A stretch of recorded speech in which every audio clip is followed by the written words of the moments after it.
Prends ta Bible même sur le téléphone. Ézéchiel chapitre 33. Ézéchiel chapitre 33.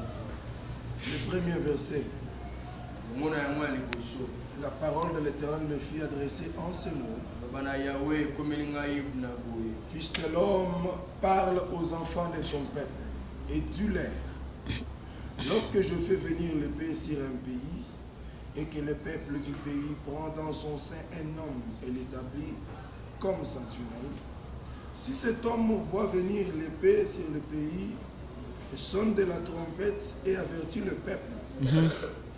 Et si celui qui entend les sons de la trompette ne se laisse pas avertir et que l'épée vienne le surprendre, son sang sera sur sa tête. Parole de l'Éternel. Amen. Nous allons aujourd'hui parler un peu tout doucement. Nous voulons parler au peuple de Dieu. Nous voulons en quelque sorte avertir l'Église du Seigneur.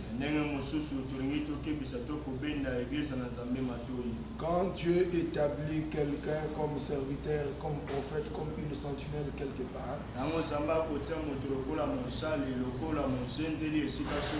c'est pour une mission à accomplir, mais c'est pour un travail quelconque.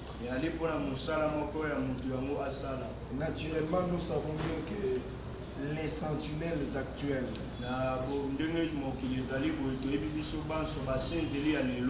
ils ne parviennent plus à jouer leur rôle comme il faut. Quand on parle d'une sentinelle, c'est quelqu'un qui ne dort pas la nuit. Quand le patron et son épouse et ses enfants dorment, lui, il est en train de surveiller dans toute la parcelle, il circule, il vérifie. Moindre mouvement, celui-là a son arme, celui-là sa fusil, il peut tuer.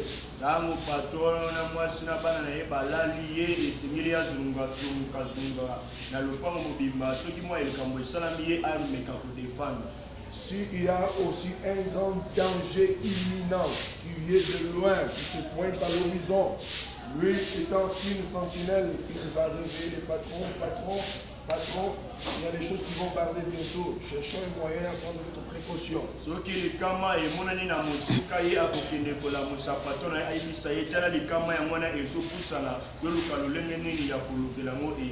C'est pourquoi Dieu prend la même connotation de la sentinelle. Il les colle au ministre prophète.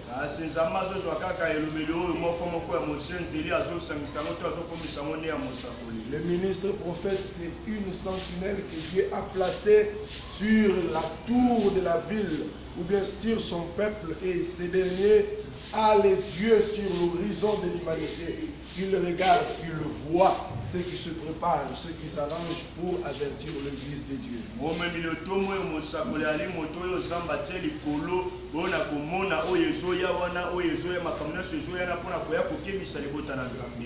Alors, cette sentinelle, quand elle se tient pour avertir l'Église ou le peuple de Dieu, ces derniers doivent aussi tirer attention.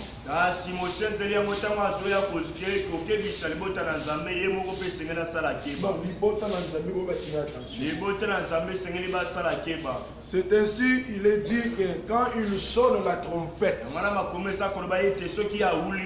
parce que dans le temps ancien, comme il n'y avait pas encore d'autres moyens de communication, comme on n'avait pas encore inventé la télécommunication, l'audiovisuel et l'audio dont je parle des radios et de la télévision. Dans des villages, quand il y a un communiqué à donner, il y avait quelqu'un qui montait sur un arbre. Il sonne la trompette.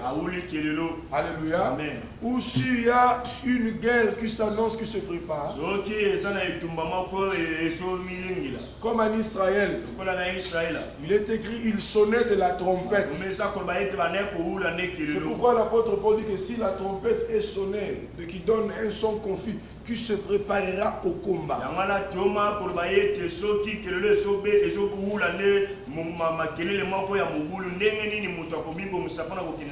La trompette était utilisée pour avertir ou bien pour annoncer l'arrivée de certains événements malheureux ou bonnes.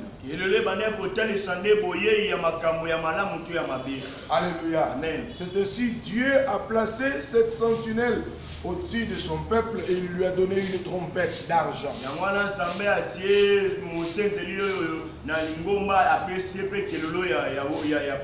Alléluia. Amen. Et la trompette d'argent dont je te parle, ce n'est pas la trompette des gens de Kimbangu, mais c'est la trompette de la parole de Dieu.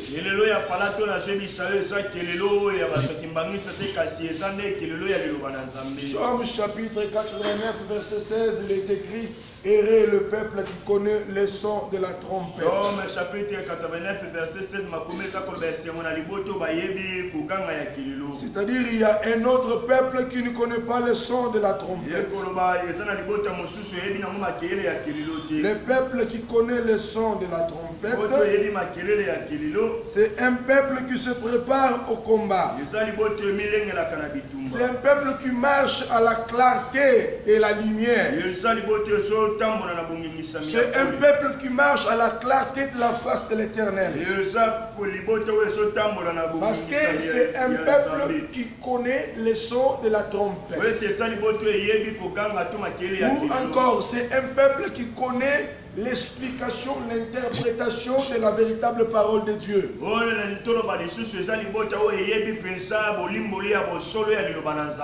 Alléluia. Amen. Toi, tu es erré parce que tu entends la véritable parole. Maintenant, quand Dieu a placé la sentinelle sur la tour, pendant la nuit, c'est la sentinelle qui voit. Amen. Amen. Comme dans les temps anciens, on a surpris Israël à maintes reprises. Alléluia. Amen. Par d'autres nations. Arrivé en 1968, lors de la guerre de 6 jours, ils étaient surpris. L'Égypte, la Jordanie, les autres nations, la Syrie, 8 armées arabes. Ils ont entouré Israël pour chercher à les railler de la carte. Mais comme le Dieu d'Israël est grand, Dieu les avait défendus. Dans 6 jours seulement, ils ont fait fuir les 8 armées arabes. Même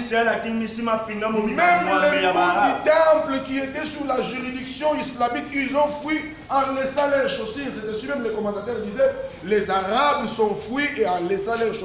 Et Moshi d'ailleurs il les recherchait.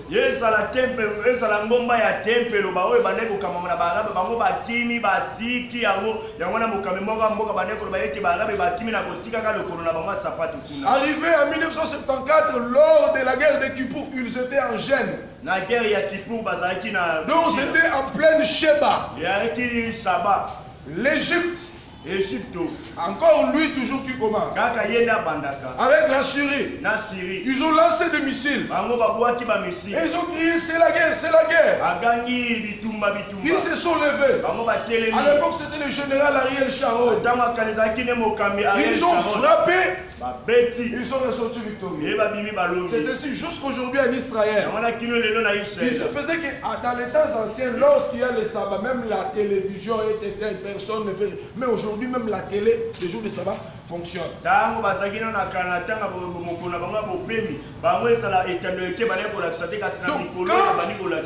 il y a une guerre comme ça, on sonne la trompette pour qu'on annonce, afin que les gens se préparent au combat.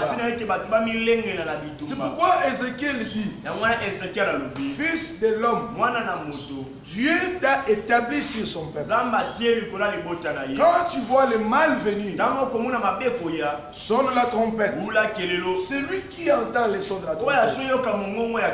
Il ne se laisse pas avertir. Quand l'épée va arriver de la ville, cet homme mourra et son sang tombera sur lui.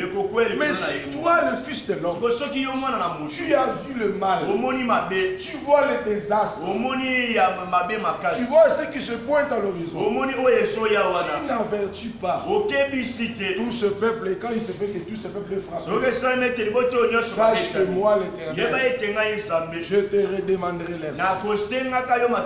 C'est pourquoi la sentinelle de culte matinale, elle sonne la trompette pour t'avertir que les choses qui se préparent dans l'humanité est terrible. Alléluia. Peut-être toi tu le suis avec l'œil scientifique, avec l'analyse scientifique. Moi je suis ces histoires avec l'œil prophétique. Je les comprends autrement que toi peut-être.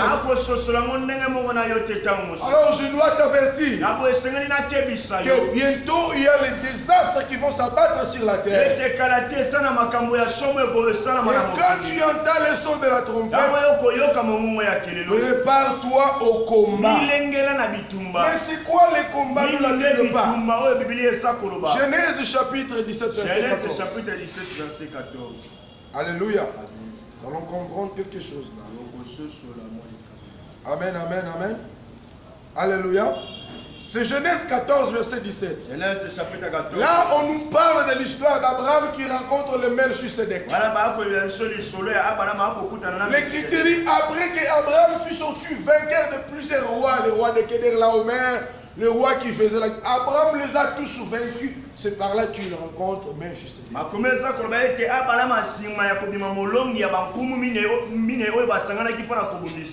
Tu dois combattre avec les rois. Et quand tu vas le vaincre, et c'est alors que tu rencontreras Melchisedec. Mais c'est quoi les combats? Nous ne luttons pas contre la chair et le sang. Notre combat, ce n'est pas aussi moins les combats spirituels des démons, non. La Bible dit, chacun aura pour ennemi les membres de sa propre maison. Je ne parle pas les membres de ta maison familiale. Non.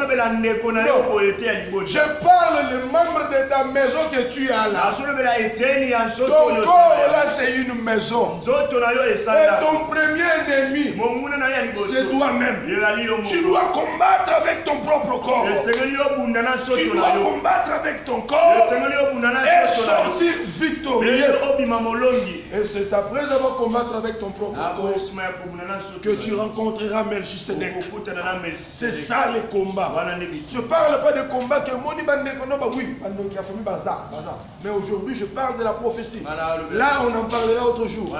Je parle du combat de la dimension prophétique. Quand je parle, je dis que chacun aura pour ennemi déjà de sa propre maison. Ce n'est pas la maison où il y en a coûté. La maison dont je parle, c'est les corps.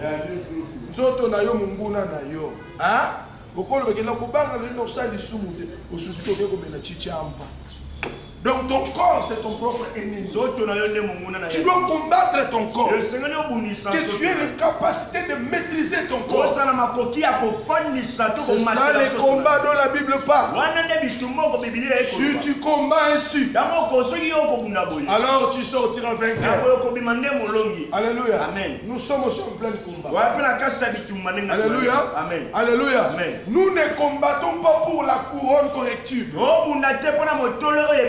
La Bible dit, l'athlète est couronné si ces derniers courent selon les normes. Amen, amen. Amen. Dans des disciplines sportives, dans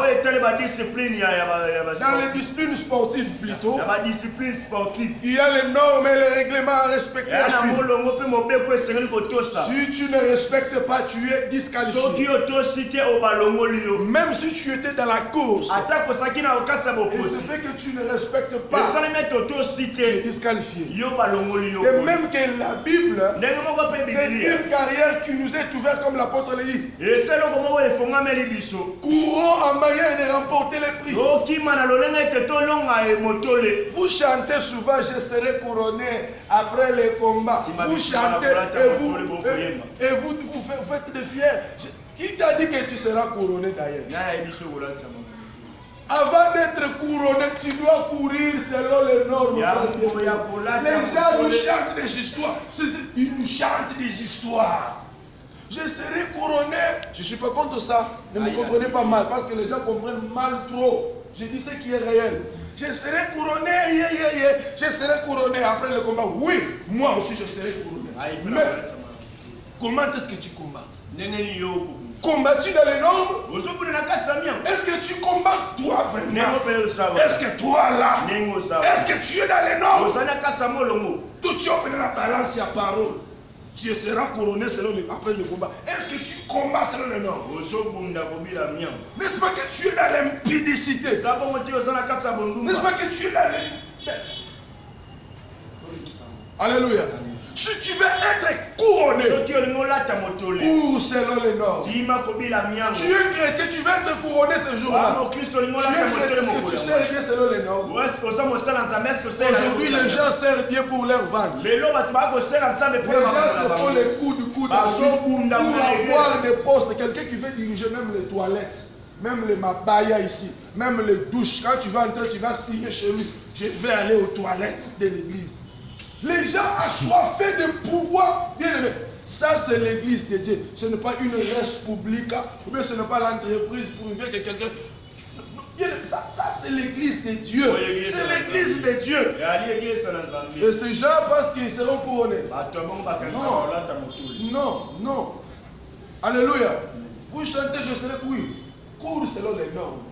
Mais quand tu es une espèce d'impudique, tu es dans les bêtises. Et surtout quand on le bat mawa. Beaucoup de gens qui ont l'église, à tout comme ils ont na cher royo. On nous dit que soit dimanche, dimanche, lundi, mardi, vendredi. Si tu ne cours pas selon les normes, na yo, na matière na yo, na ba veste na yo, na bible noa mini, na ba sapato noa milai. Ok wa, na li felo. Bien tu vois na li felo. Nous devons courir selon les normes. Alléluia. C'est ça l'épée qui vient. Amen, amen. Quand tu entends les sons de la trompette, tu dois arranger ta vie. Parce qu'il y a le malheur qui se prépare.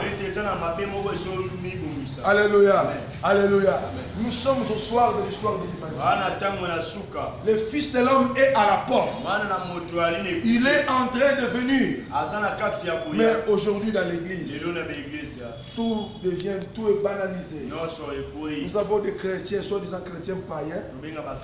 Et ils ne sont pas chrétiens, mais ils sont amoureux des communautés. Ils sont amoureux. Bien aimé, tant ils sont hier. Alors tu as bêté, non. Ou bien tu es ministère amen.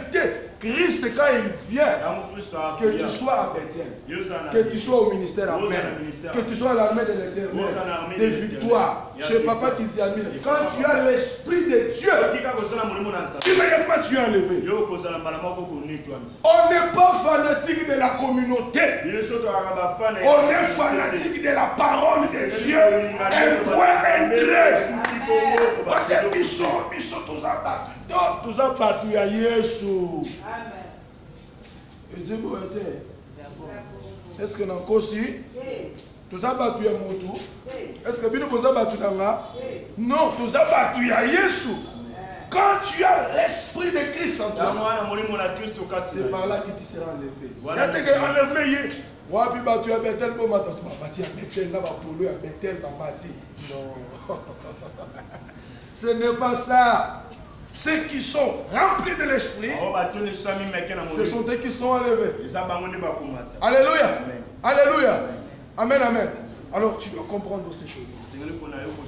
Le monde court tout droit au pied du mur. Écoute maintenant un signe du temps de la fin que je vais te donner. Matthieu chapitre 24. Je suis en train de chuter déjà. Verset 6. Que disent les Saintes Écritures? Vous entendrez parler de guerre et de bruit de guerre. Gardez-vous d'être troublés, car il faut que ces choses arrivent. Mais ce ne sera pas encore la fin. Une nation se lèvera contre une autre nation.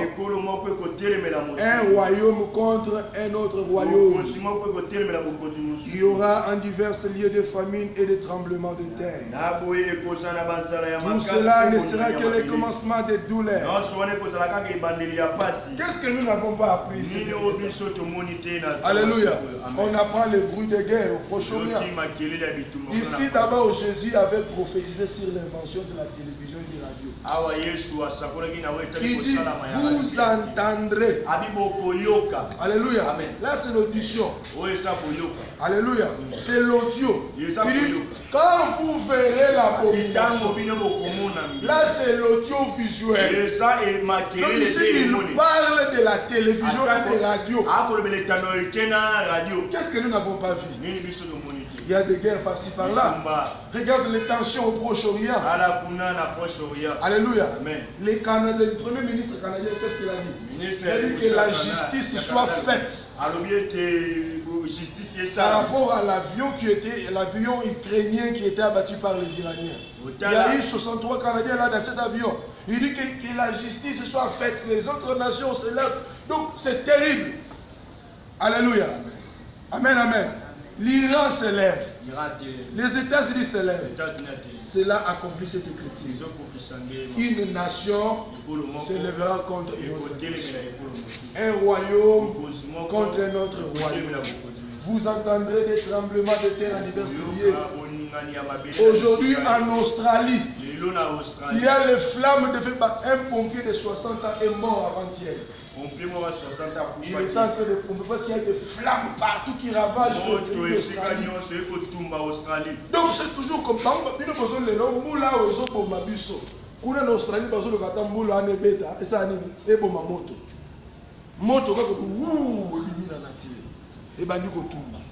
Ce sont les signes qui annoncent l'avènement de notre Seigneur. Il y a les tremblements par-ci par-là. Alléluia. Pourquoi le Proche-Orient est